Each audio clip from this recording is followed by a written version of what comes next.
à noite, nós fomos na igreja, ela cantou, ciclo de oração, e aí eu dei uma oportunidade para o presbítero Natalino orar por revelação, e ele disse assim: olha, Deus me mostra aqui duas pessoas que Deus vai levar dessa igreja. Eu vi dois anjos aqui, pegou duas rosas e levou, e ele não sabia que uma era minha esposa e a outra era a filha única dele, irmãos. Dia 6 de agosto, nós chegamos em casa depois do culto. Se o irmão quiser pôr as fotos do acidente do carro aqui no telão, pode pôr, por gentileza. Inclusive eu até trouxe as fotos, o jornal também, do acidente. Se o irmão Cláudio puder pôr aqui, é Cláudio, né? Irmão Cláudio, puder pôr aqui no telão para os irmãos verem a maneira que ficou o carro. E aí, irmão, dia 6, ela falou que Deus ia levar ela e tudo, eu não acreditei. Achei que ela estava brincando, eu falei, para, porque volta e meia ela dizia: Deus me mostrou um relógio no céu, e a minha hora está chegando, para com isso. E dia 6 de agosto, ela falou até como é que ia ser o velório. Irmãos, dia 7, nós estava indo para o trabalho, e aí, ali no sinaleiro, vindo de São Marcos para São José dos Pinhais, inclusive tem ali o Banco Bradesco, fechou o sinal, eu estava parado, e aí, irmãos, nós saímos de casa com ela, passamos no ponto do ônibus, uma irmã estava no ponto do ônibus, trabalhava na mesma empresa com a minha esposa. Eu falei: vamos dar uma carona para a irmã Lore? Vamos, embarca aí, irmã. Ela embarcou no carro, irmão. Quando nós chegamos no sinaleiro, sinal fechado, paramos, vem um caminhão, irmãos, carregado de areia, 110 por hora, sem freio, e bateu no meu carro, levou nós 150 metros embaixo do caminhão. Aí ele bateu contra um poste, meu carro saiu de baixo e ele subiu em cima do poste no barranco e tombou em cima de nós. O caminhão carregado de areia, irmãos, 17 metros de areia. De recente tinha carregado o areal, pura água, e ficou o caminhão, despejou areia, e o caminhão em cima da areia e nós embaixo. 1h30, matou minha esposa, matou a irmã que estava junto no carro. E ali, irmãos, eu consciente, engolindo areia, meu carro ficou todo esmagado. Não existe uma possibilidade de um ser humano ficar vivo. Eu não sei como Deus me deixou vivo. Foi 4 horas da manhã, foi 8h30 mais ou menos, foi um acidente. E foi 4 horas da manhã, o médico me deu alta, e eu vim para o velório. E ali, irmãos, ainda eu fiquei mais uns 3 meses na igreja. Enquanto você está olhando para Jesus, tem fé de orar, buscar a Deus, você não começa a questionar, você vence a luta. Mas quando você começa a questionar, olhar para a luta, você não aguenta. E eu lembro que eu ainda fui, preguei, celebrei a Santa Ceia. E eu cheguei em casa, meus filhos chorando, não queriam ir para casa. Mãe, cadê a mãe? Vamos esperar a mãe, pai. Não, meu filho, a mãe já está no céu. Não, tinha um com 10 anos e outro com 14. Os dois prematuros, irmãos, muito apegado da mãe. Quando, irmãos, eu cheguei em casa, meus filhos chorando. O mais novo estava entrando em depressão. Ele carregava ali, parecia a foto, ó, do carro ali, ó. Tá lá os dois corpos lá, ó, da minha esposa e da outra irmã estendida no asfalto. E aí, irmãos, eu cheguei em casa. Eu cheguei em casa tão angustiado, irmãos. Meus filhos dormiram chorando. E eu começava, já fazia uns 7 dias, eu questionando: por que isso? Por que isso? Eu era um pastor pregando o evangelho, mas nós estamos sujeitos a tudo. Deus tinha avisado que ia levar ela. Olha a situação do carro aí, irmãos. Esse é o carro, que eu estava dentro do carro. E aí, irmãos, eu peguei a minha Bíblia. Foi a pior decisão da minha vida. Foi ali a minha derrota, irmãos. Eu peguei a minha Bíblia, fechei o zíper dela e falei: eu nunca mais prego o evangelho. Peguei e joguei em cima do guarda-roupa, aquela Bíblia com tudo assim, irmãos. E quando eu joguei a Bíblia em cima do guarda-roupa e falei: nunca mais eu prego o evangelho, Porque eu comecei a questionar. As pessoas faziam pergunta para mim: pastor, como é que vai acontecer isso? Você não era crente? Mas Pedro também era um apóstolo e não foi crucificado? Tiago não era um apóstolo e não foi morto à espada? Nós estamos sujeitos a tudo, meus irmãos. Mas temos que fazer que nem Paulo: combater o bom combate, nem que morra, mas não podemos perder a fé. Aquele dia eu perdi a fé em Jesus, e ali eu senti sair de mim o Espírito Santo, e eu fiquei tão vazio, irmãos, não tinha mais sentido a minha vida, e eu comecei a me afastar da igreja, e eu comecei a ficar em casa, entreguei a igreja, e eu comecei a fugir dos irmãos, fiquei sem Santa Ceia, e ali, irmãos, eu comecei, vendo no culto, eu ficava em casa assistindo novela, vendo filme para preencher aquele vazio. Mas quando eu deitava na cama, eu me sentia, irmãos, uma pessoa sem vida mais. Porque a pessoa, quando conhece a Bíblia, é batizado com o Espírito Santo, conhece, teve intimidade com Deus, e se ele perdeu o Espírito Santo, a vida não tem mais sentido nenhum. E depois de 9 meses e 3 dias do primeiro acidente, dia 10 de maio, irmãos, de 2002, nós estava tocando uma obra, o pastor lembra, Bingo, Palácio 60, ele não me conhecia. Foi esses dias que eu dando entrevista no rádio que o pastor ficou sabendo que era eu, aqui no púlpito, que ele ficou sabendo que era eu, o funcionário que tinha se acidentado. Dia 10 de maio de 2002, eu saindo de casa, Deus falou comigo ainda, irmãos. Por isso que Deus sempre avisa. Essa palavra: quando ouvir a voz do Senhor, não endureça o coração. Irmãos, eu fui até a garagem, eu chorei, porque Deus falou comigo: não vá trabalhar hoje. Eu fui até o carro, voltei até o carro, mas eu tinha 4 funcionários, e nós éramos 2 responsáveis por 52 funcionários. E ali, irmãos, eu falei: eu não posso, eu tenho que ir. E eu peguei meu carro e fui. Quando eu cheguei na obra, tinha um obreiro, que era um funcionário meu, o irmão Rubens. Esse irmão Rubens, ele era crente, dirigente de igreja. E ele veio e me abraçou e disse assim: pastor Valmir, volte para a igreja. Jesus está voltando a ser um mortal, pastor. E eu falei ainda para ele: onde é que você vai pregar hoje? Ele falou: eu vou pregar na minha igreja. Ele dirigia uma igreja lá em Contenda.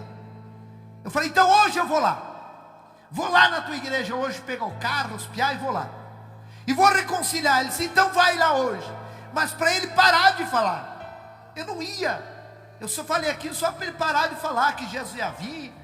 Irmãos, 11h30 da manhã, eu subi para ajudar em cima do telhado, para ajudar, irmãos, os carpinteiros a cobrir ali aquele barracão. E ali, irmãos, eu ajudando um servente a levar uma telha. Eu não sei se não foi o diabo, irmãos, que fez aquilo. Ele numa ponta da telha, eu levando na outra, e deu um vento tão forte, que me desequilibrou. Eu estava sem cinto, não tinha cinto para mim, e aí eu desequilibrei em cima daquela tábua, e eu me obriguei a pisar na telha, essas telhas de 6 milímetros, e quando eu pisei na telha, a telha furou, ela quebrou. Quando afundou minha perna, eu gritei: meu Deus, eu vou morrer e eu estou desviado, porque eu sabia aonde eu ia cair. Ou era ferro de ponta, ou era essas pedras de calçamento paralelepípedo, porque ali era um estacionamento. Nós ia fazendo os barracões, ia tirando as pedras e jogando em cima do concreto. E quando afundou minha perna, eu tentei me agarrar, não foi quebrando, eu vim 8,70 m a 9 metros de altura. Eu caí, irmãos, de cabeça em cima daquele monte de pedra. Ainda eu levei as minhas mãos. Esse braço, irmão, é tudo platina. Ele ficou mais curto. Olha o tanto que ele é mais curto. Esse aqui também, irmãos, tem pino e platina. O meu joelho esquerdo, eu não tenho patela, é um pedacinho de ferro e pino. Pela medicina eu não podia andar. Eu mexo com a minha perna assim, estrala pino com pino. E eu caí e bati minha cabeça em cima daquelas pedras. Quebrou todo o meu crânio, irmãos. Deu traumatismo craniano. E ali quando eu caí no chão, ainda agonizando, eu tentei reconciliar. Já entrei em coma. E quando eu entrei em coma, que apagou tudo, eu comecei a ver uma neblina branca. Eu já estava morto ali. Eu vi uma neblina branca e comecei, falei, meu Deus, o que aconteceu comigo? Aí eu vi, irmãos, a morte vindo. Ela é idêntica a essas lesmas que tem na parede do banheiro. Só que ela era tamanho do caminhão. Ela vinha voando assim. E eu já deduzi, a morte. E eu gritei, morte não. Eu não posso morrer. Eu estou desviado. E ela veio e me engoliu. Quando ela me engoliu, irmão, eu saí do meu corpo. Eu saí do meu corpo, eu já estava só o espírito. E eu fiquei a 4, 5 metros de altura. E eu vi o meu corpo caído no chão. Eu vi esse irmão Rubens que falou para mim, me acudindo ali, me socorrendo. E eu disse assim, irmão Rubens, me ajude a voltar para o meu corpo. Eu saí do meu corpo. Vida após a morte é tão normal, tão real como essa aqui, irmãos. A gente vê, é normal, é natural assim. É real igual aqui, ó. E ali, irmãos, eu estava no ar, sem domínio, não sabia para onde ir. E eu gritava, meu Deus, me ajuda eu voltar para o meu corpo. Eu vou voltar para a igreja. De repente eu vi, irmãos, uma gargalhada, aquela risada debochada, aquela gargalhada debochada. E eu olhei assim, eu vi 2 demônios me olhando. Terrível, irmãos. Como fosse um cachorro, um cão assim, cabeça de cachorro, mão de pessoas, mas ele não tinha dedo, eles tinham garras. E eles falaram assim para mim, agora não tem mais jeito, agora você está morto. E começaram a dar aquelas gargalhadas. E eu gritava, não, eu sou crente, tentando enganar o diabo. Irmãos, e eles sem misericórdia me pegaram. Me levaram para o lado esquerdo, para esse lado. E ali eles me levaram e me jogaram dentro de um poço, de um túnel assim, ó. Pá! Igual joga um lixo. Irmãos, vida após a morte é tão real, que eu dizia, não é verdade que eu morri. Eu vou me acordar, é um sonho, é um pesadelo.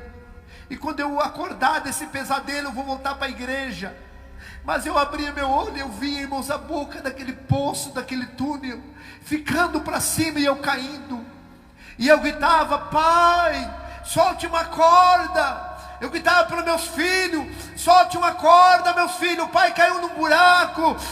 Solte uma corda, pelo amor de Deus. Irmãos, vida após a morte, ela é real. Irmãos, e eu dizia, meu Deus, eu estou indo para o inferno. A minha esposa está no céu porque eu desviei. Irmãos, quando nós estamos vivos, nós muitas vezes defendemos nossos erros. Nós mesmo, até mesmo escondemos as coisas, negamos. Mas quando a pessoa morre, a gente fala o que está na consciência. E ali eu começava a dizer, falar minhas falhas, porque eu desviei. E uma pessoa que morre sem salvação, ele se sente o pior lixo. Melhor nem ter nascido, porque ele grita, ninguém responde.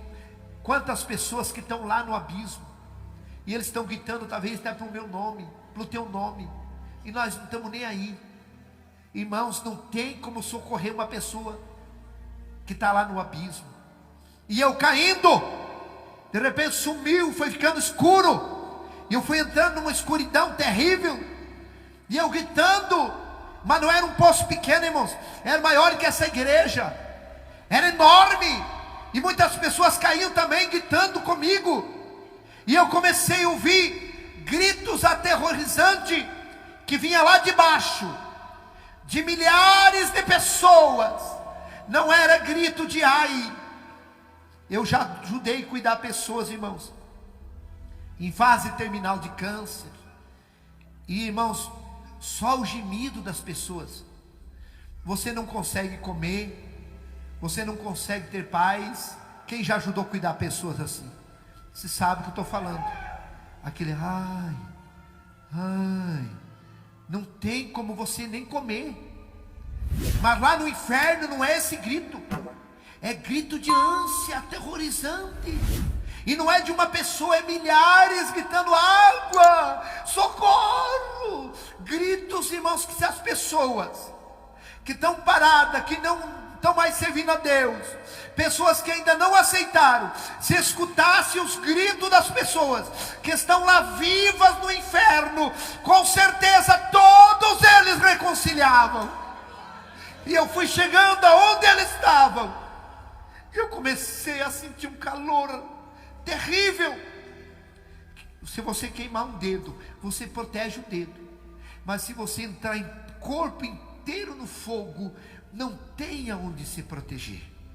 E eu entrei dentro daquele fogo terrível. Eu cheguei aonde estavam aquelas pessoas, e quando eu cheguei aonde eles estavam, eu comecei a gritar que nem eles, gritos aterrorizantes. E eu dizia: eu estou no inferno, e daqui nunca mais eu vou sair. E eu gritava por água: socorro, me ajude. Se tirar uma pessoa lá do inferno e acalmar a dor dele, e perguntar: onde é que você morava? Eu morava na rua tal, telefone tal. Ele sabe tudo. Ele vai com a sua consciência junto. Ele está sabendo de tudo. Irmãos, eu estava lá, no meio daquele fogo, gritando. E tem momentos que aqueles demônios, eles dão gritos, gritos aterrorizantes, irmãos. No inferno, o inferno é um salão embaixo da terra. Tem como fosse uma botija, um túnel que desce, e embaixo da terra aquele enorme salão. E lá está cheio de pessoas, homens, mulheres, jovens, gritos. E irmãos, tem horas assim que aqueles demônios dão um grito aterrorizante, e começa como um redemoinho, e o fogo acende mais, e começa aqueles gritos de fogo, irmão, como aquele redemoinho faz um grito terrível. O vento começa e começa grito, aquele povo desesperado gritando, e aumenta a caloria, que não tem suporte, não tem como suportar, e aqueles demônios torturando as pessoas lá. Irmãos, tem coisas que eu não conto, o que aquelas pessoas estão passando lá. Foi uma luta tão grande, irmãos, para mim conseguir contar esse testemunho. A primeira pessoa que eu consegui contar, irmãos, foi meu cabeleireiro, Josemar Piascoski, lá do Planto São Marcos. Um dia estava chovendo, fui cortar meu cabelo, e foi Deus. E ele começou: pastor, mas você não morreu? E ele começou assim, parecia que ele sabia. E eu comecei a contar para ele. Eu falei: você não conta para ninguém? Não, não conto. Eu falei: porque eu tenho medo de contar. Eu não gosto de contar, eu tenho medo. Porque o meu maior medo, irmãos, é eu voltar para lá. Hoje eu faço a obra de Deus. Eu tenho dificuldade para dirigir. Eu tenho dificuldade de dobrar os joelhos. E eu fico horas de joelho orando e pedindo para Deus me livrar minha família, livrar você. Que Deus abra a tua mente, que você possa entender que o inferno é real. Eu não fui para o inferno querendo ir. Eu achei que eu não ia, porque eu tinha parado. Meu irmão, talvez você achando assim, que por mínimas coisas você não vai para o abismo. Conserta a tua vida, volta para Jesus. Volta enquanto é cedo. Hoje é noite de salvação. Não vá para aquele lugar terrível. Abrace Jesus. Ele quer escrever o teu nome no livro da vida. Labassurianda. Irmãos, é uma luta tão grande, porque eu revivo esse terrível. Você não conhece o diabo. O diabo, as pessoas vão conhecer ele depois que a pessoa morre sem salvação. Mas aí é tarde, irmãos. Aquele quer nos enganar, fazer nós aproveitar o mundo, querer nós ir para deixar de Jesus. Parece que uma tortura na igreja é difícil obedecer a palavra, a doutrina. Mas eu te digo, vale a pena você perder esse mundo e ganhar a tua salvação. E lá eu estava, irmão, naquele terrível lugar, gritando, gritos aterrorizantes eu gritava. E de repente deu um estalo assim, ó, pá, como um raio. E eu escutei uma voz que gritou, Valmir! E me pegou nesse braço. Poucos segundos me tirou de lá. E quando nós saímos no claro do mundo, eu gritava, eu chorava de dor. E ele falava bem calmo, que eu creio que é o próprio Jesus. Não chore. Eu dizia, Senhor, eu estou tudo queimado. E ele deu um sopro, aliviou. E ele disse, vamos lá na terra, eu vou mostrar o meu caminho para você. E nós viemos, eu conhecia a cidade. Ele me levava assim voando. Irmãos, eu era como um germe na mão dele, muito pequeno. Ele me levava segurando pela mão, voando. 3 vezes eu tentei olhar para ele, ele me virou e me tampou com a sua mão. E ele conversando, olha aqui meu caminho. E vimos aquele caminho mais estreito que o corredor, dávamos menos 1 metro, reto. E ele era como fosse aterrado, para cá lama e água, para cá lama e água. Do lado direito do trilho, lama e água. Do lado esquerdo, aquela lama com água. Mas o caminho era reto, enxuto, como tivesse aterrado ali. E ele disse, esse é meu caminho, quem for até o fim terá vida eterna. Eu vi um irmão vindo com a Bíblia, e ele passou por nós, angustiado, caminhando rápido, com aquela Bíblia abraçado. E o Senhor falou, está vendo meu filho? Ele está passando grandes lutas, mas ele vai até o fim. Você pode passar luta, você pode ter até decepções, mas não desista. Jesus acredita que você vai ir até o fim. Vi uma irmã com um bebezinho nos braços e puxando um menininho, ela chorando. Eu creio que é essas irmãs que levam a cruz sozinha, os filhos, vamos para a igreja, ninguém vai, mas ela vai com os filhos. E vinha aquela irmã também, passou e foi, chorando. A mesma coisa o Senhor falou, a minha filha está passando grandes aflições, mas ela vai até o fim. Ela não viu nós via ela.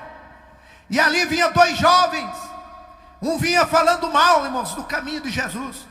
Isso aqui é ilusão, eu não quero ficar mais aqui, nós estamos perdendo de aproveitar a vida.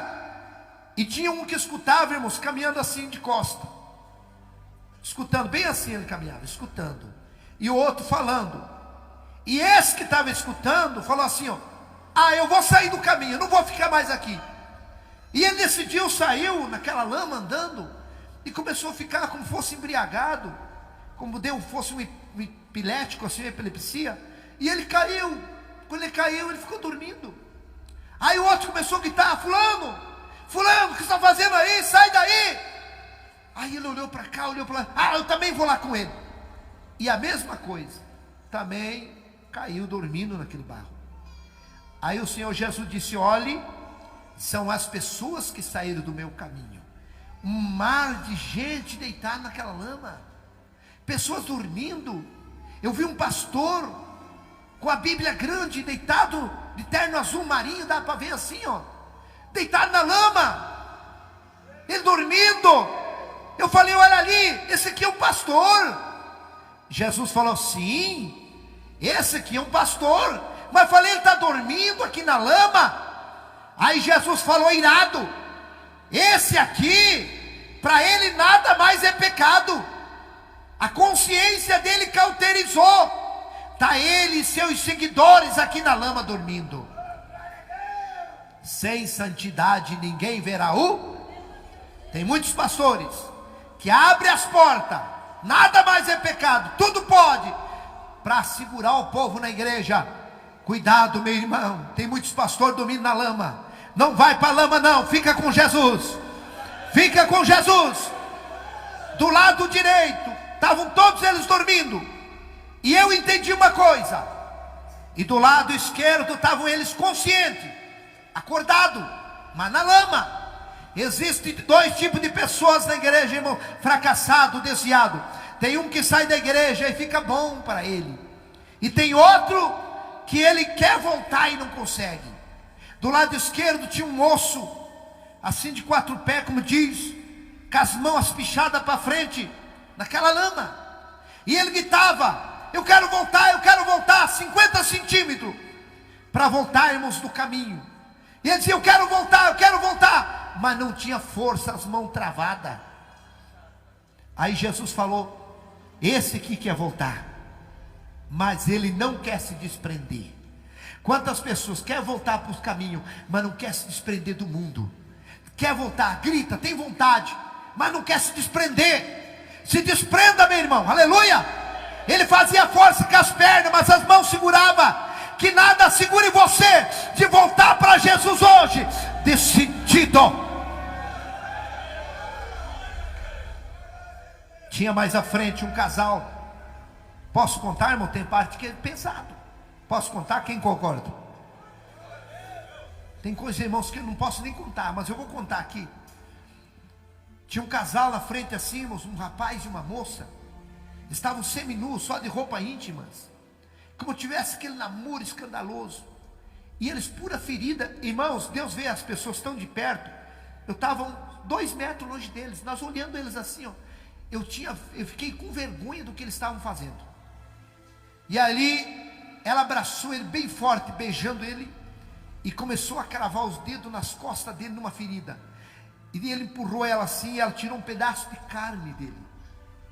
E ele falou: vamos parar, eu não quero mais, chega. E ela, fingindo de chorar, dizia: eu não vivo sem você, eu amo você. E ela reconquistou ele, abraçou ele assim, deu um sorriso e começou a comer aquela carne dele. Eu falei: meu Deus, olha o que essa moça está fazendo. Jesus falou: essa aqui não é a mulher dele, eles estão em adultério.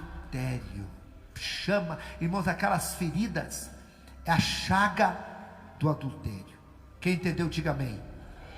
Eu vou contar, como diz, pular um pedaço do meu testemunho, vou abreviar. Jesus me pôs de volta no caminho e disse assim: vai, filho. Eu comecei a chorar e disse: não me solte, não quero voltar para aquele lugar. Aí Jesus me pegou pelos 2 braços e firmou e falou assim, ó: firma tuas pernas. Aí eu tive força. Ele estendeu o braço e eu comecei a andar, acompanhando o braço dele, chorando. Eu desse tamanhinho, acompanhando aquele braço grande, aquele guarda-pó branco, aquela manga comprida. E eu tenho certeza, irmãos, que até hoje, se eu estou em pé andando, porque é a mão de Deus que tem me segurado. Quando eu vi, estava dentro da UTI, olhando onde estava meu corpo, e eu vi meu corpo, e eu, como uma sombra, voltei para o meu corpo. Mas, irmãos, quando eu voltei, irmãos, o dia que eles iam tirar os aparelhos e me sepultar, doutor Marcos, se ele for vivo, que Deus abençoe ele, pegou uma seringa e começou a furar meu pé. E eu mexi o pé. Ele disse: não, o rapaz está sentindo dor, ele não está morto não, ele está consciente. Foi o dia que voltei para o meu corpo. Irmãos, no outro dia eu saí de coma. Aí eles chamaram minha família, meu pai, disseram: olha, ele está consciente, ele saiu de coma, mas ele tem 3 coágulos, lado esquerdo paralisado, crânio quebrado, vai ter que fazer uma cirurgia muito perigosa. O senhor tem que assinar, autorizando, dificilmente ele escapar. O doutor chamou, o cirurgião chamou meu pai, lá no hospital, irmãos, evangélico, chamou meu pai de um lado e disse assim: não deixe operar teu filho, ele vai ser um conhecimento do corpo humano para os universitários, ele não tem chance. Meu pai falou: doutor, o que eu faço? Vai para casa, pede um tempo e volta daqui uns 15 dias, talvez ele esteja até respirando sozinho. Assine um termo e leve ele para casa, leve alguém orar por ele. Se ele morrer, vai morrer junto com os filhos. Dali 12 dias meu pai voltou lá, irmãos. Eu já estava respirando sozinho, mas eu não sentia nada no meu corpo.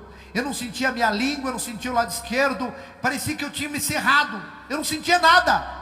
Meu pai assinou um termo, levou para casa.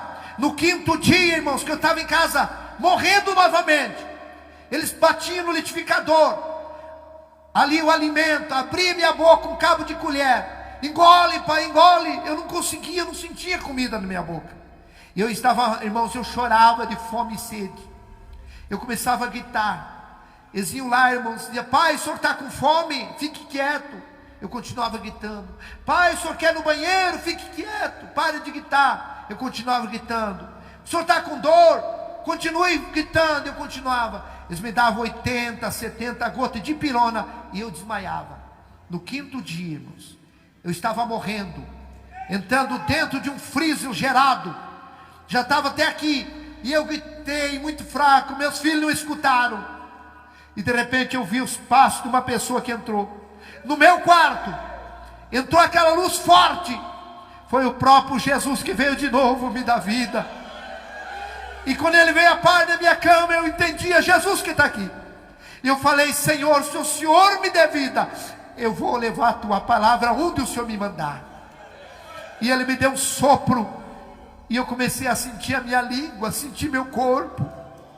E eu comecei a gritar. Meu pai veio lá. E aí eles trouxeram o alimento batido no liquidificador e eu consegui engolir.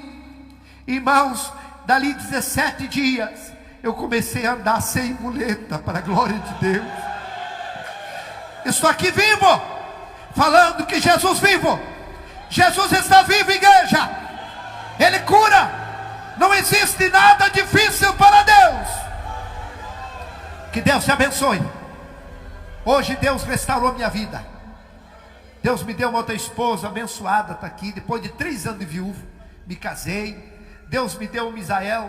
Irmãos, a maioria da minha família não vem.